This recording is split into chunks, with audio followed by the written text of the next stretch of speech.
você. Estamos aqui com mais um podcast, mais um café para despertar e hoje com um assunto incrível: mentalidade de riqueza, ações de sucesso. Gente, quem de nós não quer isso? Quem de nós não quer esta felicidade, esta realização? E olha, já vou começar trazendo uma dica fenomenal. Primeiro, mentalidade de riqueza não quer dizer dinheiro no bolso. Claro que o dinheiro no bolso é uma consequência, mas antes disso tem muitas outras questões. Então, segunda dica, já aproveite, pegue aí que você vai precisar de aquilo que você já aprendeu, muitas vezes desaprender e reaprender de uma outra forma. E claro, né, gente, eu não estou sozinha nesse podcast. Eu tenho o prazer, nesse livro maravilhoso, de ser uma coordenadora, uma co-coordenadora. Sou assim, uma segunda coordenadora, porque o nosso coordenador aqui, o Carlos Martins Cruz, que é exatamente a pessoa que sabe falar da educação financeira. Com certeza, a educação financeira é importante para a nossa vida. Muita gente não dá importância, mas é aquilo que transforma e faz com que as ações, o sucesso, o dinheiro chegue também. Né? E mais ainda temos aqui a alegria de ter conosco, né, a Deisiane, ou Deise, né, como ela gosta de ser chamada, e a Zenia. Olha que coisa boa. Gente, elas vão se apresentar, porque elas, como da mesma forma que o Carlos, né, cada um tem algo especial para te falar. E como você já conhece, eu sou a Edila Thaís, pelo menos eu espero que você já me conheça, né?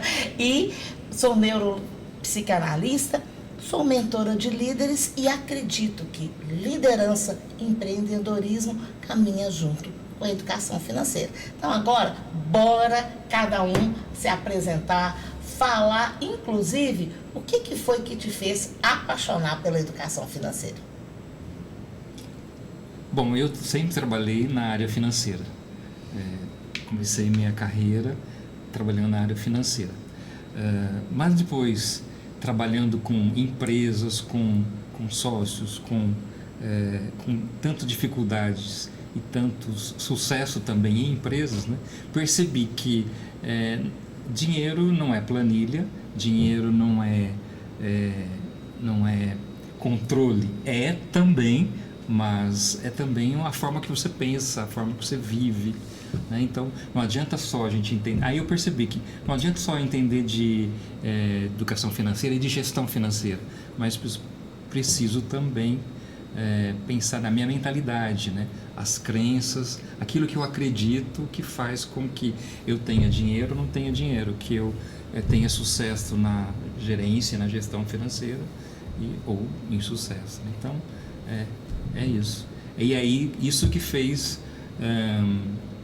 pensar no livro com você, com o Renato, e a gente fazer gestar, né, esse livro.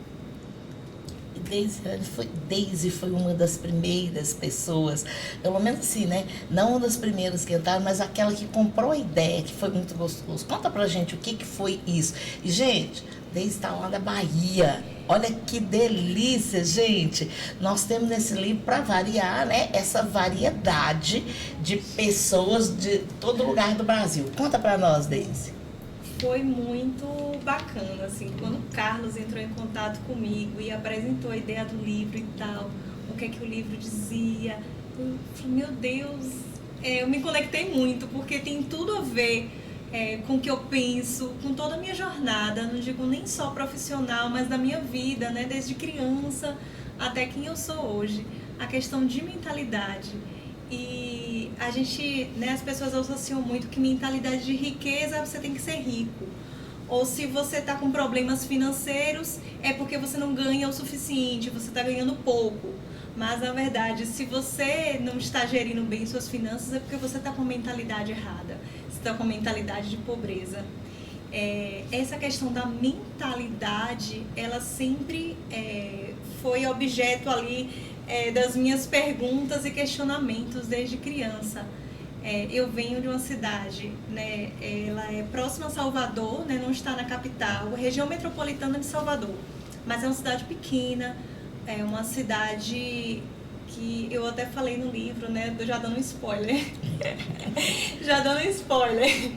é uma das cidades mais violentas do Brasil. Eu venho de uma família muito humilde, muito pobre, realmente, de fato, tanto de escolaridade, de renda mesmo.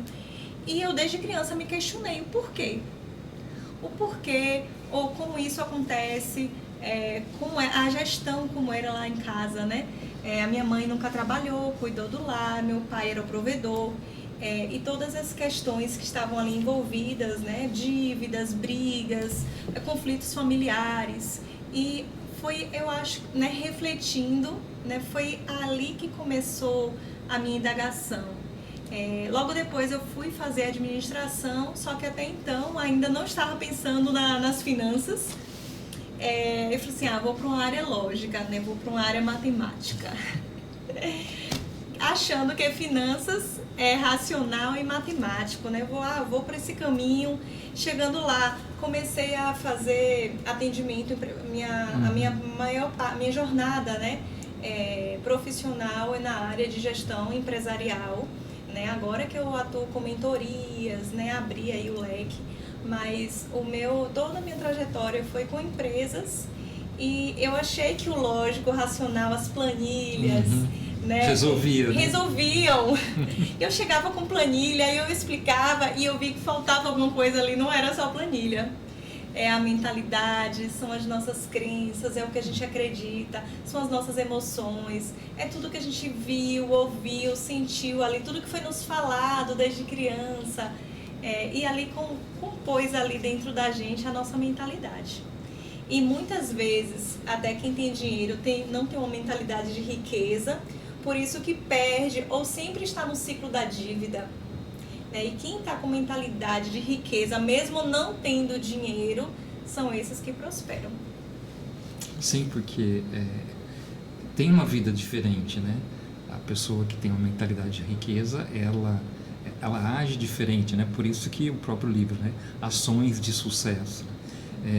Você pode ter dinheiro, mas daqui um mês... Geralmente, quem ganha na loteria não tem essa mentalidade de riqueza, né? Então, acaba perdendo tudo. Então... olha os casos, né? De BBBs, de quem ganhou na loteria. A maior parte das pessoas que teve esse enriquecimento rápido, ela perdeu rápido também, porque não soube gerir. E nós, brasileiros, nós não tivemos educação financeira, né? Os nossos avós não tiveram, nossos pais. A gente não teve educação financeira na nossa época, na escola. Então, é algo muito novo para o brasileiro. Então, a gente erra muito ainda. Temos muitas mentalidades, pensamentos de escassez. Estamos em busca também. Estamos em busca, né? Já temos bastante experiência, vamos dizer. Né? Isso aí. Bom, mas nós temos aqui também, Leni, conte para nós um pouquinho sobre você e o que te fez apaixonar por esse tema. Bom, eu também venho de cidade do interior, bastante humilde, sem nenhum conhecimento. Inclusive, no meu caso, aquelas pessoas que terminavam o segundo grau, terminei. E eu era inconformada, né? Eu fui buscando mais informações, aonde mais nós podemos ir, porque ter uma vida, eu não gostaria de ter aquela vida que existia na infância. Eu comecei a trabalhar durante muitos anos, trabalhei com recursos humanos, contratação, treinamento, aquela maravilha que é o RH, adorava, apaixonada. E depois comecei a trabalhar com financeiro.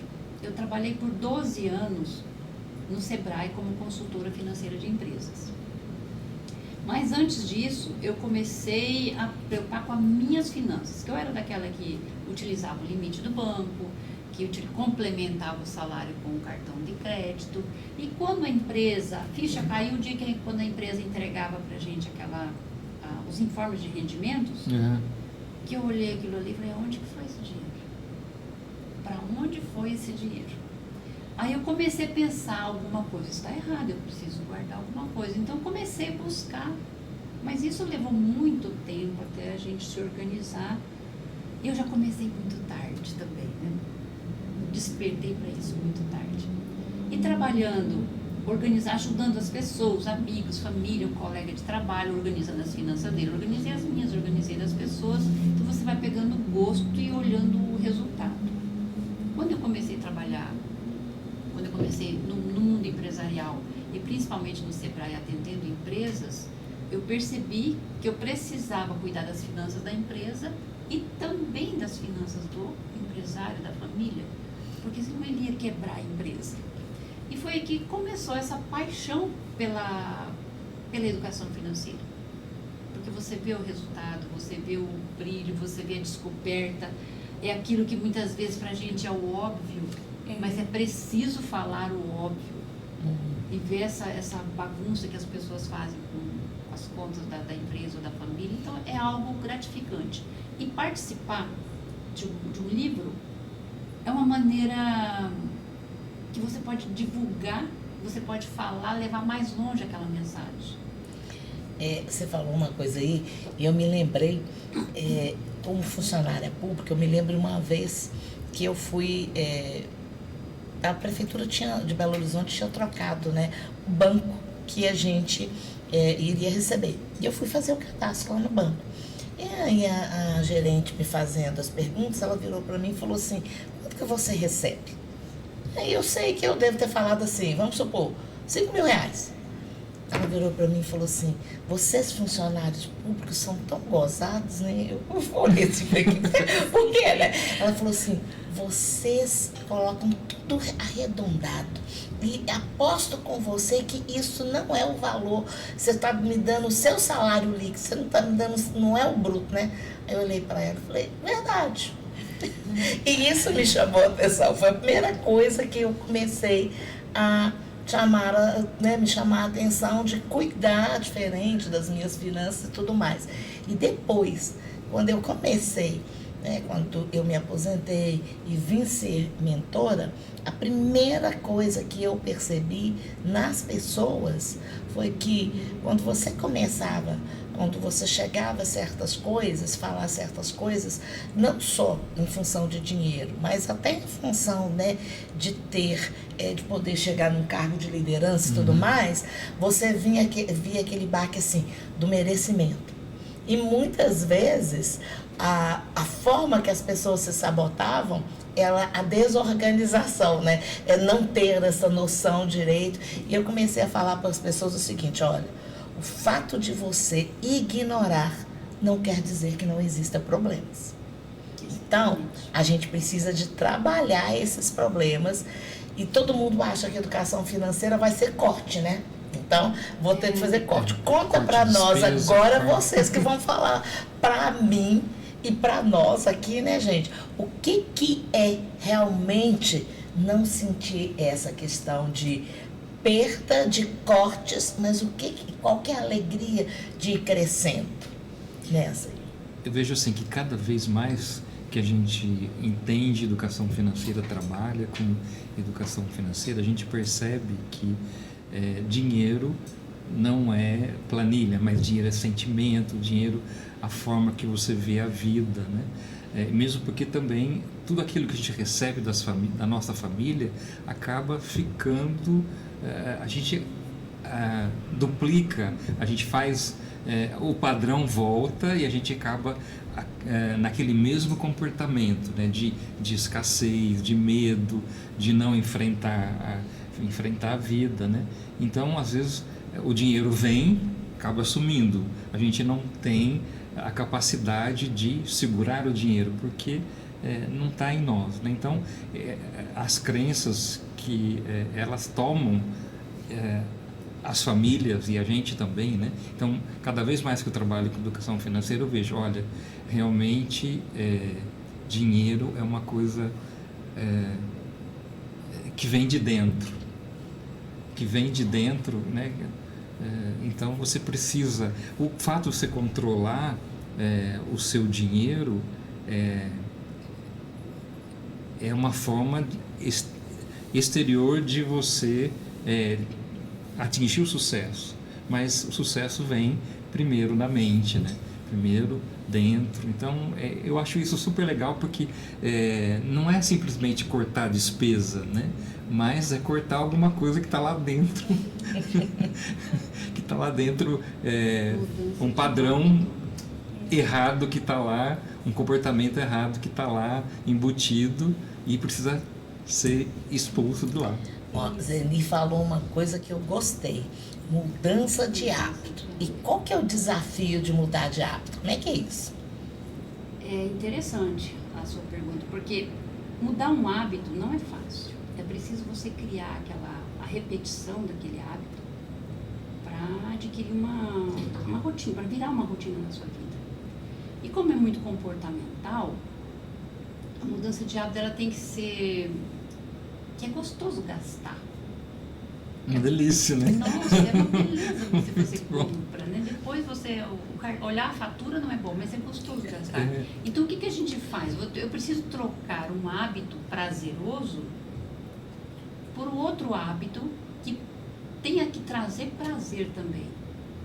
Então ninguém quer pensar no futuro, ninguém quer abrir mão de alguma coisa para economizar para o futuro. Então a gente precisa trabalhar isso dentro desses hábitos, porque todo mundo quer ter uma barriga tanquinho, mas não quer fazer academia, não quer ter aquela disciplina com nutricionista, né? Exatamente. Então, aí é onde entra a educação financeira, que é para ajudar ele a acompanhar, para que ele já, com essa mudança de hábito, eu você acho que trocar algo de hoje para ele olhar lá na frente. Então, eu preciso, para que eu alcance aquilo, eu tenho que abrir mão disso aqui. E hoje, no planejamento financeiro, né, tocando nessa questão do hábito, a gente está usando muito para que o cliente, né, a pessoa lá já tenha recompensas a curto prazo. É isso que eu porque comento. o nosso cérebro ele não consegue associar a longo prazo. O que você vai ter daqui a 1 ano, daqui a 5 anos, na aposentadoria, né? Nossa, não sei nem se eu vou estar vivo. Né? Todo mundo diz, não sei se não tem, amanhã eu penso nisso, quero ser feliz hoje. Né? Então é muito assim. Então a gente está construindo ali aquele orçamento, aquele planejamento financeiro para que ela tenha recompensas de curto prazo, para que o nosso cérebro, entendendo essas recompensas, consiga absorver melhor o hábito bom, substituir esse hábito ruim por esse hábito bom. Então da pessoa começar a sentir as consequências positivas, né, de controlar, de acompanhar o seu dinheiro, de pensar que não é sobre corte, não é você ter uma vida limitada, não é você ter uma vida escassa.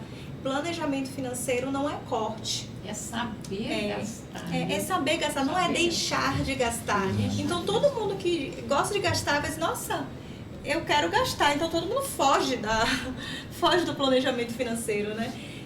E na verdade não é sobre deixar de gastar, é você gastar com coisas que realmente importam, porque... Planejamento e sabedoria. Porque muitas vezes até ela gosta de comprar, ela compra, mas logo em seguida vem a culpa, né? Meu nicho tem sido mulheres, né? E mulheres ali com aquela emoção, ela compra no momento, mas 5 minutos depois ela já está na culpa. Se pudesse voltar na loja, às vezes dentro do shopping mesmo, se pudesse voltar na loja, devolve aqui, devolveria, porque é uma dopamina rápida ali, é um impulso. Educação financeira eu chamo de a síndrome do eu mereço, né? As pessoas querem comprar, né? Merecem, trabalham tanto. Eu trabalho tanto, né? Eu mereço. E depois...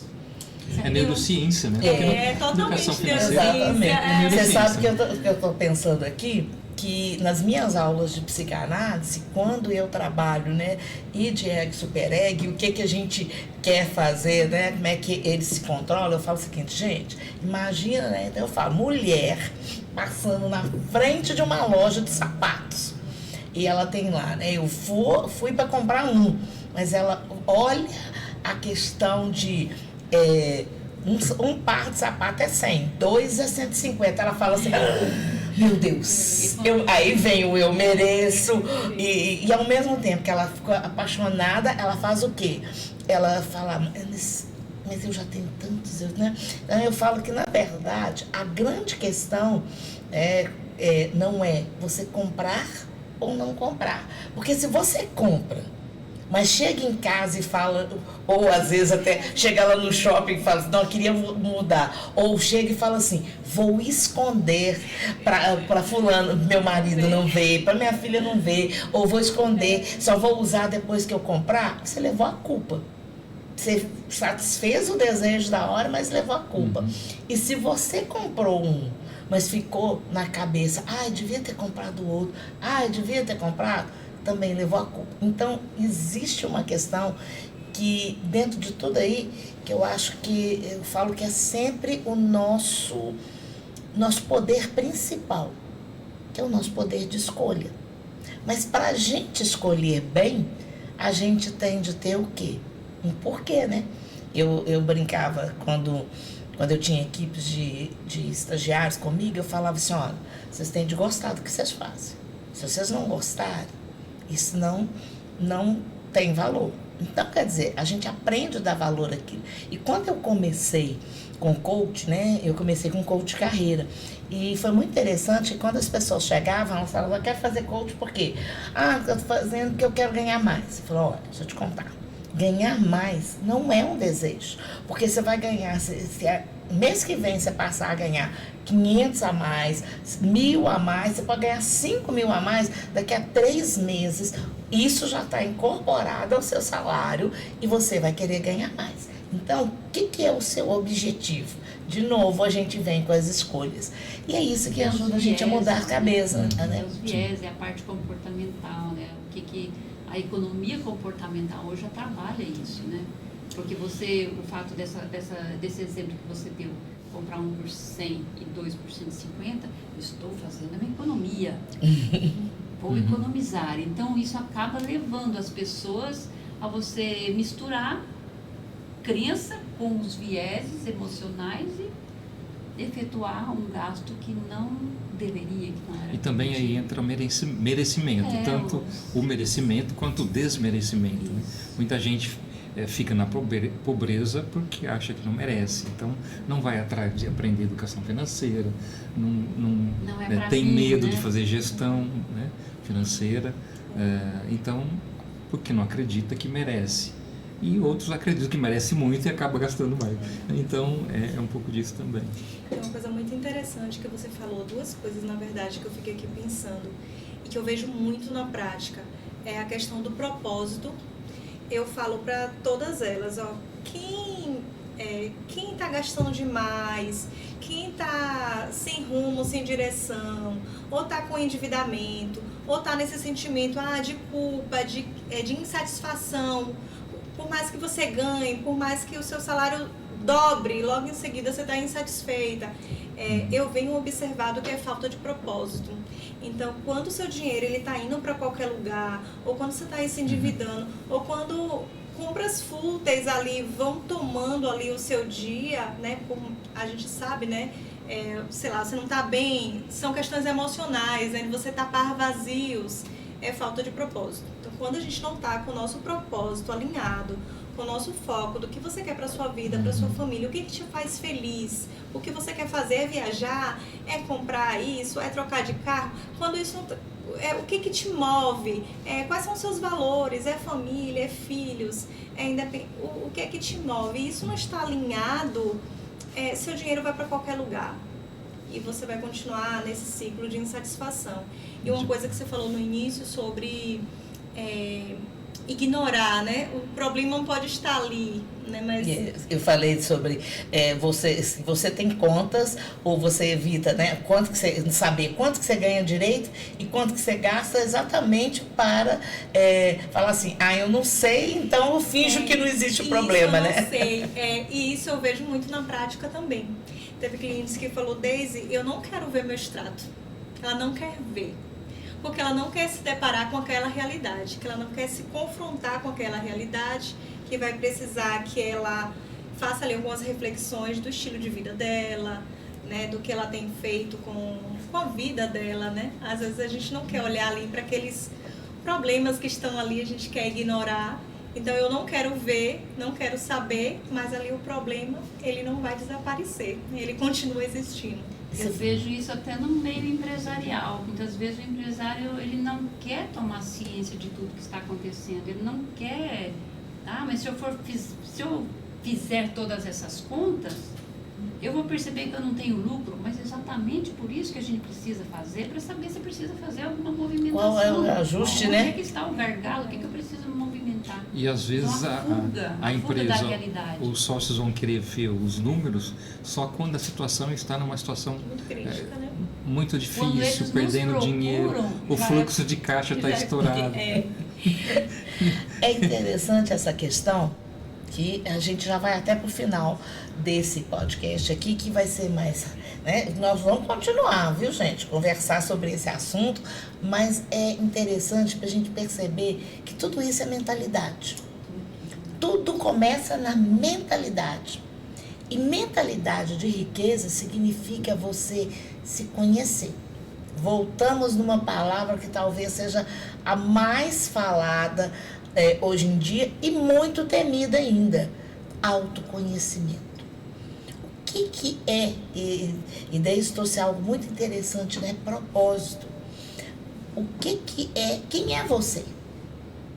O que te faz gastar ou o que não te faz gastar? Mas mais do que isso, o que te move? Isso é algo muito importante, porque muitas vezes a gente evita de ver o extrato, não porque ele esteja lá no vermelho, nem precisa de estar no vermelho, mas a gente não quer ver o quanto a gente tem desperdiçado. E, gente, a gente desperdiça não só dinheiro, a gente desperdiça tempo, a gente desperdiça conhecimento, a gente desperdiça vida, oportunidades, desperdiça relacionamentos, vida. Então, parar para pensar é outra questão, né? E o legal desse livro é que cada coautor, ele traz assim uma resposta, né? Uma solução para nós, para todos que estão lendo, né? Para nós também, né? Que escrevemos, para a gente mudar de vida. E é muito legal porque isso não são soluções surgidas do nada, mas de vida, né? De experiência.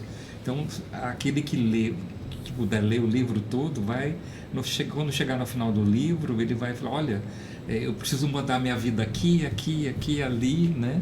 E vai ser uma resposta de vida, né? E que vai levar ao sucesso, e é isso que é a mentalidade de riqueza, né? É muito legal isso, né? Nossa, que não atende a um, vai atender a outro, né? Vai mexer, Exato. Vai despertar alguma coisa em outra pessoa. Então é rico por isso, né? Cada um vem trazendo um ponto ali, como você falou, um ponto especial, né? Um ponto especial ali da sua vivência, e que todos esses pontos somados, né, vai dar realmente as ações de sucesso, né? Com certeza quem for ler vai se identificar mais com uma coisa ou outra, né? Essa experiência daqui, poxa, parece que está falando para mim. Eu tenho certeza que o leitor, quando pegar, vai dizer: nossa, esse aqui faz muito sentido, isso aqui está falando para mim.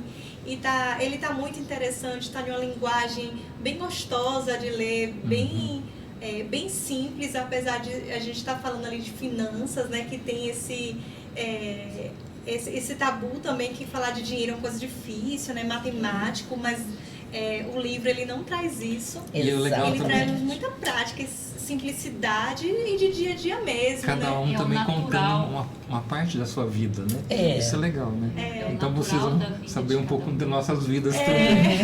É verdade. E o natural das nossas vidas, né? Vão fazer o quê? Que um se identifique mais com essa situação, o outro, e vem bem natural, né? Aquilo que a gente aprendeu. Como foi esse bate-papo aqui, gente? Vocês já viram que o livro é rico, que tem muita coisa. Nós começamos aqui a desmistificar que ser rico não é privilégio de alguns. E ser rico não é ter dinheiro na conta. Antes disso, riqueza tem muitas coisas diferentes. E o primeiro desafio nosso é aprender a ser rico de de um autoconhecimento, para que você possa mudar a sua mentalidade. Fico aqui já agradecendo a presença de vocês, sei que nós vamos ter outros momentos aqui, e agradeço a de você que vai nos ouvir depois. E com certeza, quero te convidar para comprar, adquirir, ler mais esse sucesso da Editora Lisboa, que foi feito assim, do coração, de serviu de cada um aqui para você, para que, como nós, você também possa começar a mudar a sua vida, desaprender algumas coisas e reaprender outras, tá? Um beijo para vocês, gente, muito obrigada pela companhia aqui. Muito obrigada, Muito eu que obrigado. agradeço.